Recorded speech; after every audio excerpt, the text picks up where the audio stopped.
Barulah sekitar jam 3 dini hari setelah mengumpulkan keberanian, Benny akhirnya memutuskan untuk masuk ke dalam kamar istrinya dan mengajak sang istri untuk kembali ke rumah kontrakan mereka di Surabaya.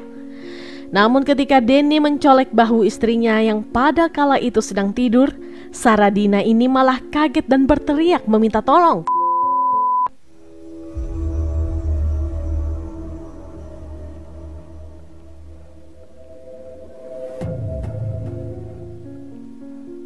Assalamualaikum warahmatullahi wabarakatuh. Kembali lagi di YouTube channel saya, Lembaran Cerita.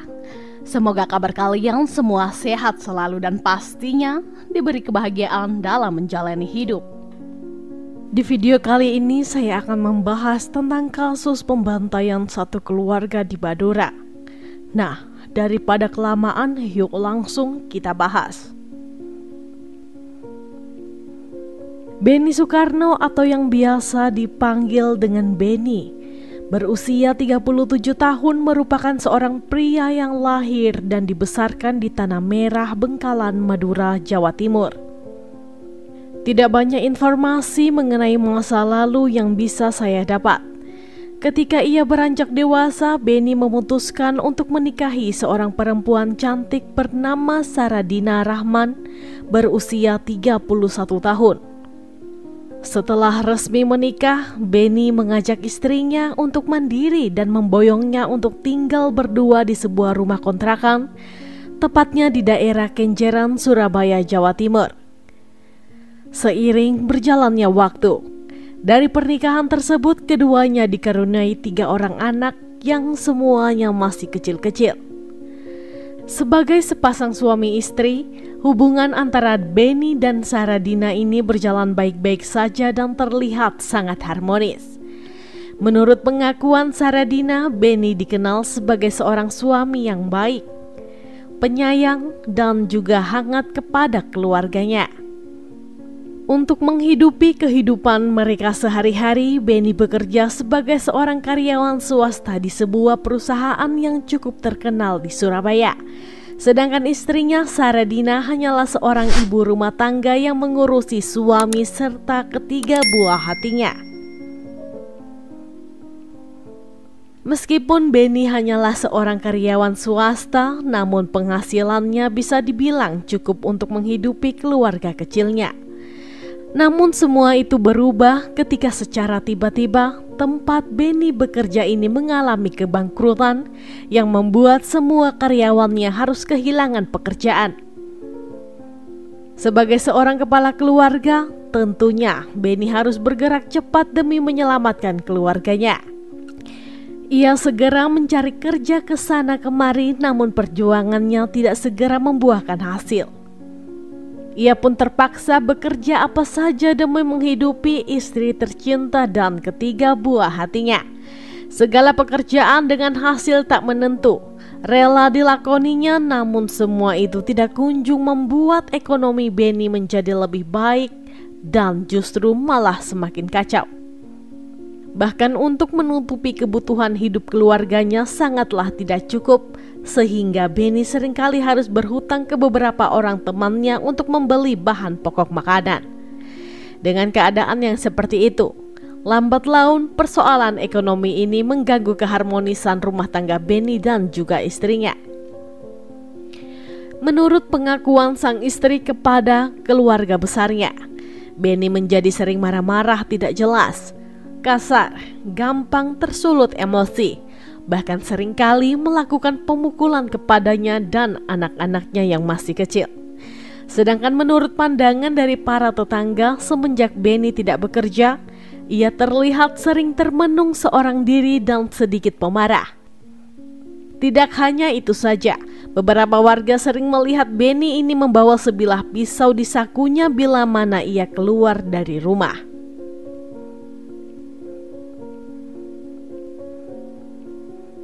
Nah, Saradina yang merasa tidak kuat dengan perlakuan suaminya yang kasar, membuatnya berbuat nekat dengan melarikan diri dari rumah kontrakan suaminya. Ia kabur dengan membawa serta ketiga anaknya yang masih kecil menuju ke rumah orang tuanya yang berlokasi di daerah Kampung Pelar, Bangselok, Sumeneb, Madura, Jawa Timur. Mendapati istrinya meninggalkan rumah tentu saja membuat Beni sangat kecewa. Sebenarnya Beni sudah sering kali membujuk sang istri melalui panggilan telepon untuk segera kembali ke rumah kontrakan mereka. Namun permintaan tersebut selalu saja ditolak oleh Saradina. Penolakan itu dilakukan oleh Saradina karena dirinya merasa takut jika sang suami kembali melakukan KDRT kepadanya. Sehingga ia pun memilih untuk berdiam diri di rumah orang tuanya saja. Sementara itu di rumah orang tua dari Saradina ia tidak tinggal sendiri, melainkan bersama dengan beberapa anggota keluarga yang lain. Di antaranya adalah Abdul Rahman berusia 60 tahun yang merupakan ayah dari Saradina. Suhairiyah berusia 55 tahun yang merupakan ibu kandung dari Saradina. Serta keponakan dari Saradina yang masih kecil bernama Hengki Tornado. Hidup seorang diri di tempat perantauan tentu saja membuat Beni menjadi sangat kesepian. Setelah berkali-kali mencoba untuk membujuk istrinya untuk kembali ke rumah kontrakan mereka, namun akhirnya gagal. Beni yang merasa rindu dengan keluarga kecilnya memutuskan untuk menjemput sang istri di rumah keluarga besarnya. Pada 22 Oktober 2015 sore menjelang malam, Beni berangkat dari rumah kontrakannya di Kenjeran, Surabaya menuju ke rumah mertuanya di Sumeneb, Madura dengan menaiki kendaraan umum yakni sebuah bus. Setelah menempuh perjalanan yang lumayan panjang, sekitar jam 12 dini hari, akhirnya Beni tiba di rumah keluarga sang istri. Namun karena hari sudah malam ditambah lagi Beni yang takut bila mertuanya tahu kedatangannya memutuskan untuk masuk ke rumah itu dengan cara yang tidak biasa.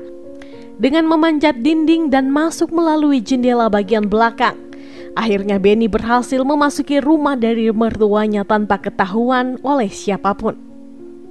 Sebelum masuk ke kamar istrinya, Beni sempat berdiam diri selama kurang lebih 1 jam di tempat cucian piring. Pada sekitar jam 2 dini hari, Saradina yang terbangun dari tidurnya pergi ke toilet karena ingin membuang air kecil. Namun tanpa ia sadari bahwa di bagian dapur sudah ada Beni yang menunggu dirinya.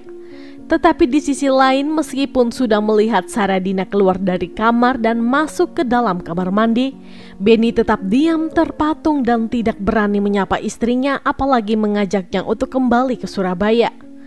Barulah sekitar jam 3 dini hari setelah mengumpulkan keberanian, Beni akhirnya memutuskan untuk masuk ke dalam kamar istrinya dan mengajak sang istri untuk kembali ke rumah kontrakan mereka di Surabaya.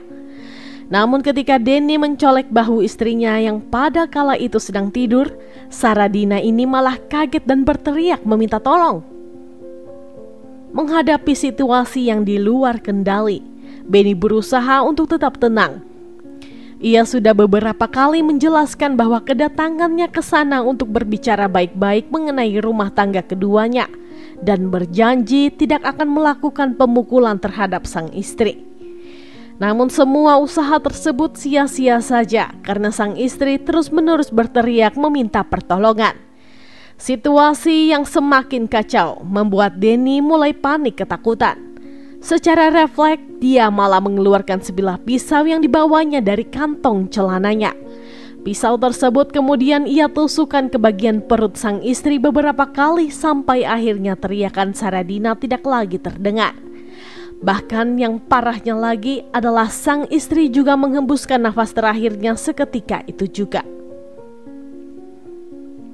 Di sisi lain, keributan yang terjadi berhasil membangunkan seisi rumah. Suhairiyah yang terbangun dari tidurnya langsung mendatangi sumber suara dan melihat apa yang sebenarnya terjadi di sana. Tapi sesampainya di sana, Suhairiyah pun malah dibuat kaget bukan kepalang. Setelah melihat keadaan sang anak tercinta yang sudah tergeletak bersimpah darah secara mengenaskan. Karena tidak mau aksinya ketahuan oleh orang lain, Beni memutuskan untuk membunuh sang ibu mertua menggunakan pisau yang dibawanya dengan cara yang sama seperti ia menghabisi sang istri. Setelah berhasil menghabisi ibu mertuanya sendiri, Benny segera keluar dari kamar istrinya menuju ke kamar sang ayah mertua. Di dalam kamar mertuanya, keduanya sempat terjadi perkelahian. Abdul Rahman sempat melakukan perlawanan dengan cara memukul kepala sang menantu menggunakan pentungan. Namun serangan itu dibalas oleh Benny dengan cara menusuk bagian perut sang ayah mertua berkali-kali. Benny yang semakin tidak terkendali malah semakin sadis. Demi memastikan sang ayah mertua telah meninggal dunia, ia kembali menghujamkan pisau yang dibawanya ke bagian leher Abdul Rahman beberapa kali hingga akhirnya meninggal dunia di tempat. Melihat nyaris seisi rumah sudah bergelimpangan di lantai, Benny mencoba kabur dengan cara memanjat tembok belakang rumah tersebut. Namun upaya pelarian itu malah dihalangi oleh Hengki Tornado yang merupakan keponakan dari sang istri. Saat itu Hengki yang masih kecil dengan berani menarik lengan Benny sambil berteriak meminta tolong kepada warga. Namun secepat kilat, Benny malah menusuk bagian dada Hengki dengan pisau sampai dia terjatuh tidak berdaya. Setelah itu Benny bergegas kabur dengan bersembunyi di plafon rumah milik tetangga sekitar. Hengki Tornado yang memang saat itu dalam kondisi tidak berdaya mencoba meminta pertolongan kepada warga sekitar. Dalam keadaan bersimpah darah, Hengki menjelaskan kepada warga bahwa keluarganya sudah dibunuh oleh Benny Soekarno yang merupakan suami dari Saradina. Saat itu warga segera membawa Hengki ke rumah sakit untuk dilakukan perawatan. Sedangkan sebagian warga yang lain juga langsung mendatangi kantor polisi untuk melaporkan kejadian tersebut. Setelah aparat kepolisian datang ke rumah orang tua Saradina, di sana mereka melihat keadaan Saradina dan juga kedua orang tuanya sudah tewas secara mengenaskan. Dan yang lebih parahnya lagi, di samping ketiga jasad tersebut, aparat kepolisian menemukan ketiga anak dari Saradina duduk menangis terseduh-seduh di samping jasad ibunya. Diperkirakan oleh pihak berwajib bahwa ketiga anak tersebut sedari awal menyaksikan insiden yang menewaskan Saradina, Suhairiyah, dan Abdul Rahman. Ketiga jasad tersebut lalu dibawa ke rumah sakit guna dilakukan pemeriksaan lebih lanjut. Dan berdasarkan hasil otopsi, ketiganya dinyatakan meninggal dunia karena kehabisan darah akibat luka tusukan yang cukup serius di bagian perut. Sementara itu, aparat kepolisian yang menangani kasus ini segera melakukan olah TKP serta memintai keterangan dari saksi-saksi.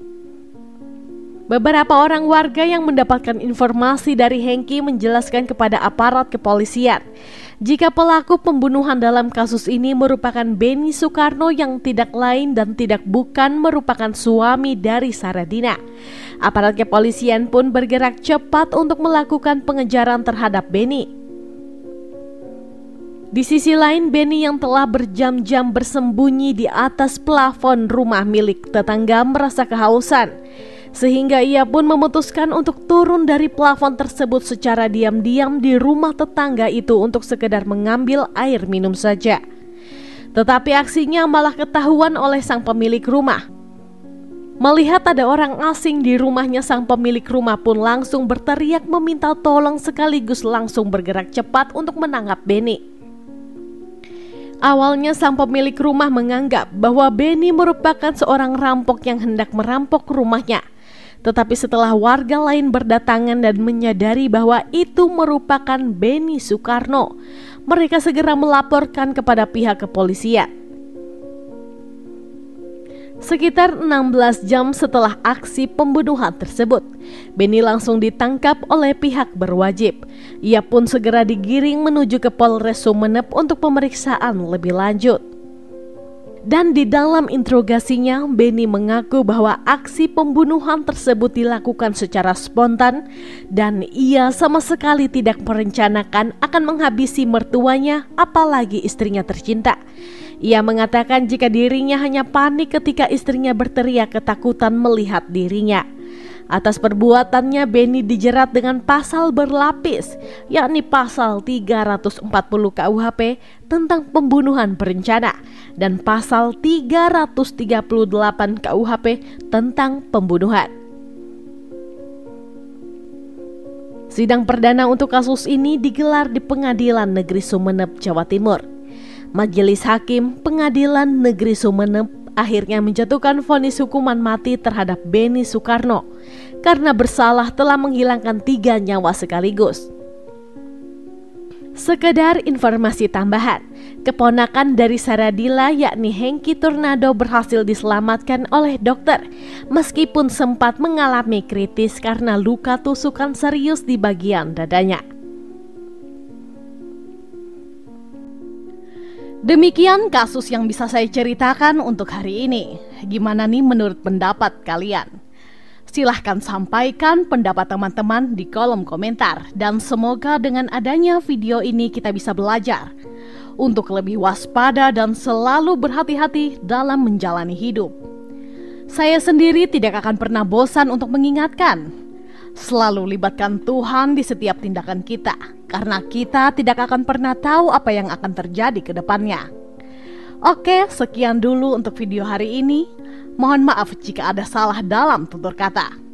Dan jika menurut kalian channel ini bermanfaat, mohon supportnya dengan cara mengklik subscribe, like, komen, dan jangan lupa untuk menyalakan tombol notifikasinya agar kalian tidak ketinggalan saat kami upload video terbaru. Sampai jumpa di video selanjutnya. Bye-bye.